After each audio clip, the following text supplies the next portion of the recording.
Good afternoon, YouTube. Welcome to Fair Face Fail Productions.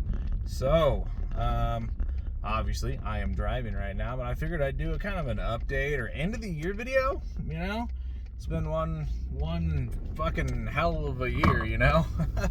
So, I have not done a lot of videos here recently, and that's in part to many things that have just kind of been going on / happening. Biggest one was my personal health was not doing great. I don't know if it's a combination of stress or a whole bunch of other things, but my gallbladder gave up on me.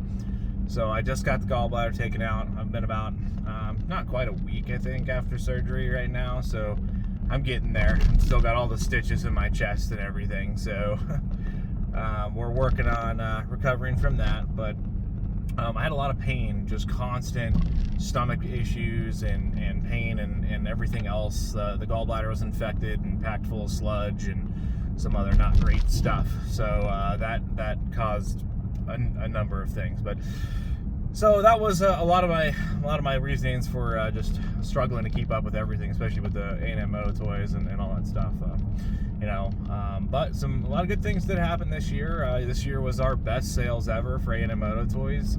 I would say that we came close to quadrupling our sales from last year. So that is insane to me. We didn't have as strong of a finish to the year as I would have hoped. That being said, we really improved. I mean, the improvement is massive over last year. We proved that we can sell bikes. We proved that the electric market is very viable. We proved a lot of stuff to ourselves mostly, and working with other competitors in the way and other brands that we brought on board. It's really been a sweet year. We got to do a lot of stuff. Every year is not without its challenges, and I think we're going to have a lot of our challenges coming into 2025, but it'll be exciting. I think it'll be really exciting to come into that stuff. We also had kind of our first pickup of employees this year, which was, sadly one of them is not with us anymore for, reasons I wish they didn't have to happen, and it was kind of personal to me a little bit more so than others. But I'm very when we bring people on board, I'm very close to them. I very much like to make them a part of the family as best I can, and I don't like things going without being resolved or worked through or coming to some sort of a resolution or conflict resolution. That's one of my main functions that I do. I serve in the military is working with people, but not everybody is going to see eye to eye, and there's going to be problems, and everybody's got their own challenges and struggles in their lives as well, which compounds on top of that. To that person, if they're watching this, I'm always open to working things out, sitting down and talking, and just kind of figuring out what went wrong, and going forward in life. I really believe strongly in a lot of things. I don't, I value honesty and communication above all else, no matter what other feelings are involved. So, but those are just kind of my things on that. Let's see, what else do we have really going for the shop right now is, we've brought on some new brands that were, honestly, I'm not going to say the brand names in this video because it's probably not fair, but we've struggled with some of the brands that we've brought on a little bit. I don't know if it's just the market. Anything having to do with loans and stuff has been just horrendous as far as interest rates and stuff like that. A lot of people are not wanting to take loans out on these, which really sucks for us. A whole bunch of new models we're releasing from, I'll say E-Ride Pro, that's fine, which is nothing wrong with the new models. The popularity is cool, and a lot of people are jumping on board. The timing was horrendous for us, though, with going into the holiday season, with new bikes being released, and then they were being released late. A lot of people were not buying or pre-ordering anything because they were waiting for these bikes to come out. Shipments have been kind of all over the place. Yeah, that has been a thorn in our side for sure. I think that really kind of hurt us a little bit. That being said, it'll be really good into the new year. So it's water under the bridge. That's sometimes how business goes. So it's not like I hold any grudges against the companies or anything. It was just the timing could have been better, but you know, you don't get to choose that stuff. And I know the Chinese holiday for manufacturing and in China, the Chinese New Year is a huge deal. They shut down essentially for like 2 months, so trying to work around that is always a pain in the ass. Yeah, so we have some other new brands that are coming that'll be full-sized e-moto dirt bike type options. Really excited about that one. I won't say the brand on that because that's kind of a secret to us for now, but I'm excited about it. I'm excited to push a little bit more Arctic Leopard this coming year. We did okay in the initial year of working with Arctic Leopard. I think a lot of the issue is how steep the real moto market for electrics is, because like you have Stark, and that's pretty much about it. Then Arctic Leopard is really trying to fit themselves in there, but there's just, you know, real moto guys have super high expectations. So getting people to come over to the dark side, so to speak, or have an extra bike that's kind of pricey. Arctic Leopard fixed some of the pricing and some of the other things. Sadly, towards the end of the year, we had to kind of shift to other brands to just make some money, and that was, you know, not my favorite thing to do because I really like Arctic Leopard. But you know, hey, we got to make money. We got to keep the lights on. We got to do all those things too. So that is what it is. You know, so that's fine. But I'm still going to work with them. Still going to promote them. I've been putting out some videos here on Arctic Leopard stuff. Really, still quite excited about that. Let's see. What else do we have?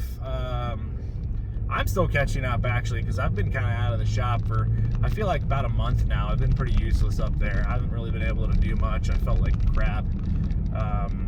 You know, it is what it is. I will say that we had some single-track squids parties that were really awesome.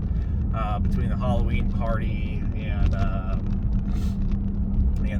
I guess the holiday or Christmas party was a lot of fun too. So those are always great. If you get invited out to those, be sure to go. They're a blast. You know, we always have a good time. We got out to Haystack a few weeks ago. Haystack OHV out in New Mexico. That was so much fun.